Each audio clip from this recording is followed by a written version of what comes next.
நீங்கள் அமெரிக்காவில் போய் இங்கிலீஷை புல புல புல புலன்னு கதைச்சா அமெரிக்காவை பெருசாக எடுக்க மாட்டார். அதே மாதிரி நீங்க ஸ்பானிஷ்ல போய் ஸ்பானிஷ் கதைங்கண்டா அதே ஸ்பானிஷ்காரன் பெருசாக எடுக்க மாட்டான். பிரான்ஸுக்கு போய் பிரான்ஸ்ல கதைங்கண்டா அதே மாதிரி பெருசாக எடுக்க மாட்டான்.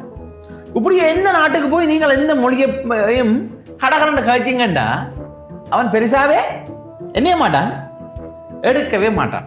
ஆனால் உலகத்திலேயே தமிழை யாரு ஒருதன் ஏதோ ஒரு நோக்கத்துக்காக படிச்சுட்டு வந்து தமிழை கதைச்சானண்டா இவங்க மெய் மறந்து மனுஷிய கூட கொடுத்துருவாங்க.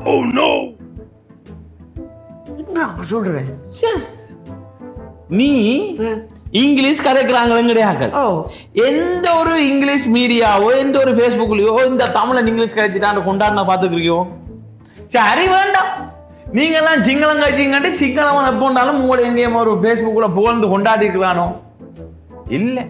அந்த ஒரு கேம்பஸுக்குள்ள தமிழ் கதைச்சிட்டுதுன்னு சொல்லி தமிழ்ல நெங்கன்னு சொல்லி அந்த புள்ளிய கூட்டி கொண்டு வந்து கடை துறக்கிறீர்கள், அந்த புள்ளியோட சேர்ந்து படம் நடிக்கிறீர்கள், அந்த புள்ளியோட சேர்ந்து கணக்கெல்லாம் செய்து அந்த பிள்ளைக்கு வெளிநாட்டில இருந்து காசு வேற அனுப்பி வச்சுக்கிறீங்க.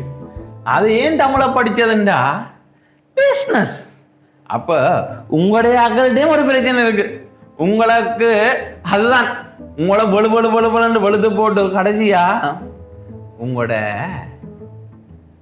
அவர் நல்லவர் கெட்டிக்காரர் அவரை போல ஒரு ஆளை இந்த உலகத்துல கண்டுபிடிக்கலான்னு சொன்னா அவன் தான் உங்களுக்கு வலுவலு முதுகுல புண்ணாக்கி விட்டுருப்பான். போய் அவனுக்கு பரிசு எடுத்து கொடுப்பான்.